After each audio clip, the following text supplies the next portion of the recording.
at the National Sports Center and over at the BFA field, you have the Bermuda Football Association National Academy being run here. What's the partnership that you've joined in with ABC to make all this happen? Well, this will be the second team camp that we've effectively run with ABC Football and Next Generation Valencia to help us in terms of delivery of a curriculum and syllabus specific for the National Academy program. So we saw in the fall the first part introducing some basics in terms of individuals, style of play we were looking to implement. This February camp is working more positional with the players and then putting the concepts together, all the units together, the team play. So what it's allowing us to do is to deliver the curriculum working in conjunction with the coaches as well as the players. And Henrik, from the ABC school standpoint, you've been one behind this for quite some time. What have you gotten out of this as far as seeing the sport develop from the ABC side? Well, I think the main emphasis that we have, as you know, is in and around coach education, coach licensing, and then I think also trying to bring maybe a little bit more structure into the learning process of how a footballer becomes a footballer. We just had a meeting with Arsene Wenger the other week, and he pointed out that football is really the only team sport where you play with your feet. Every other sport is played with your hands. And so for a footballer to develop, you have to develop skills that are totally unnatural to the human being. It takes a long time. And then on top of that, you then have to add the team requirement, which then puts a lot of emphasis on the children learning how to play in a structure, how to defend as a group, how to attack collectively, and those things.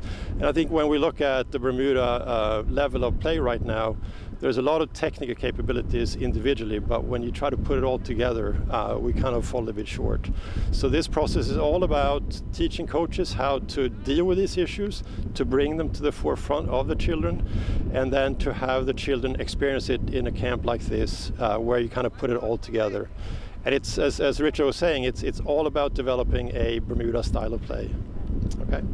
All right. Well, obviously, you have a man to your left that's capable of pulling it all together, and none other than Andrew. Andrew, you're out here with some youngsters. You're a national coach. Getting the kids from a young age and see them develop into mature adults is a process that you've been around a long time.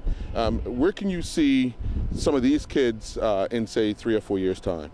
I think the important thing is they have to learn a good training habits. And if we continue to provide good structure, especially at the clubs, then who knows where these kids could be. But that's what I find is one of the biggest challenges, is implementing structure sessions so we can create good habits in training.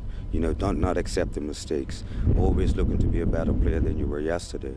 We have the talent, but we have to understand it's more than just talent, so. Okay, and working alongside you is the women's national coach, Ms. Robinson. You'll have the girls going through similar structures. What have you seen in your short time as the national coach with the development of women's soccer? It's the same as Andrew said. Training habits are very important, and we want to make sure that they have those good training habits from a young age.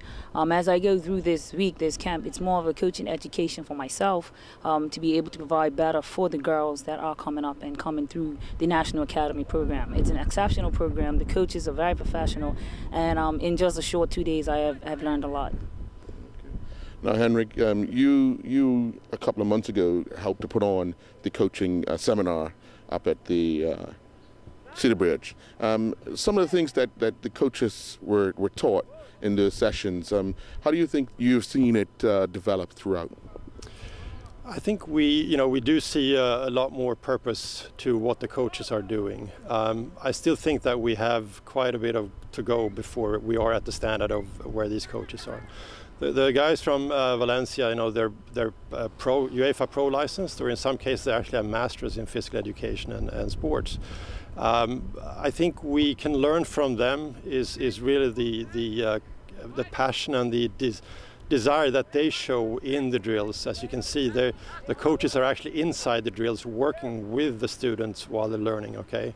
Which I think is something that we need to adopt here. But obviously we're very happy with the take-up. We have 24 C license coaches now. We have about 7-8 who are going through the C license, and then together with the BFA we will offer up a new course coming up in April when Jacques Crevassier will be here.